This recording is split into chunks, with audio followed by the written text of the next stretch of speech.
my definition of superstitious thinking is the belief that we're feeling something other than thought in the moment. And so I'm going to make a hard line here. 100% of your feeling of the world, your felt experience of life, is coming from thought in the moment. 0% is coming from anywhere else. None of it is coming from your bank account or your boyfriend or your girlfriend or your partner. None of it's coming from your kids or your career or your job or your boss. None of it's coming from your health or your self-image or from whatever. 100% of your felt experience of life is coming from thought in the moment. And when you see that, your head clears. Now, here's the funny thing. If you asked a 3-year-old why they're so spontaneous and alive and responsive and creative and joyful and flexible, they wouldn't say, well, because I know that 100% of my feeling is coming from thought in the moment. Yet they intuitively know it. They intuitively know that. And you've seen this. You see a 3-year-old or a 2-year-old, 1 minute, they're having a screaming tantrum, they're having a total fit. And the next minute, they're laughing and playing and that sort of thing. Now, if we did that with that kind of speed and regularity, we'd be certified.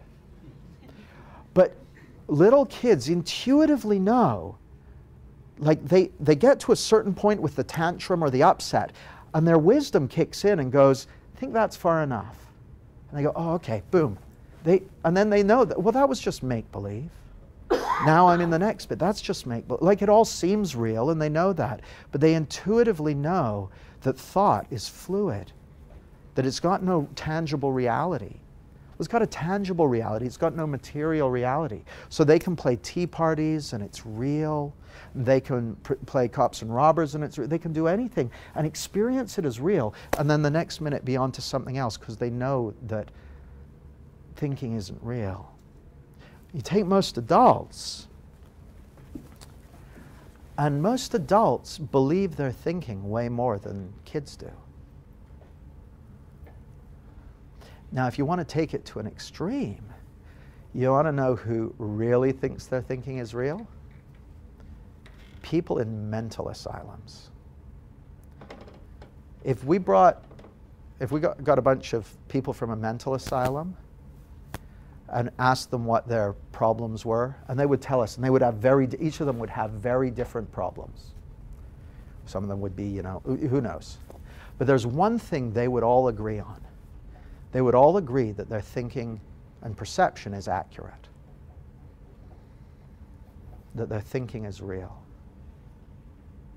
And at the other end of the spectrum, if you were to go to the local enlightened beings sports club and health farm and gather up, you know, a couple of Buddhas and 4 Jesus Christs and several Muhammads and, you know, and ask them, tell us about your perceptions of reality and thinking, they would say, oh, well, it's all an illusion.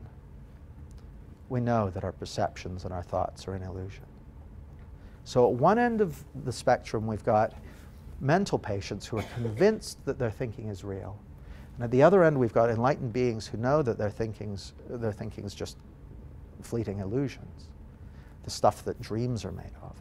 And in the middle, we got the rest of us who like, well, sometimes our thinking's not real, but sometimes it is real, and it's like, it seems like we live in that middle zone.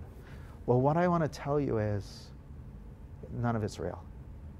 Thinking is not real. It looks real.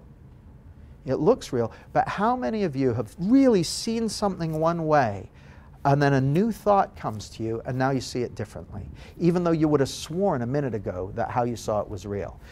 Has everyone had that? Yeah. So if that can happen with things that absolutely you would bet money are real, right? Thinking can't be real. But we think that it's real. So, superstitious thinking is the belief that we're feeling something other than thought in the moment. That's a superstition. And when you're caught in that superstition, chances are a lot of the time you'll be anxious, you'll be uptight, you'll be freaked out, be agitated. And when you see through that for the illusion that it is, in those times, you'll be in the flow, you'll be clear-minded, you'll connect easily with other people. Because connection and confidence and clarity are what's there for us when there's nothing else in the way. And the only thing that ever gets in the way is superstitious thinking.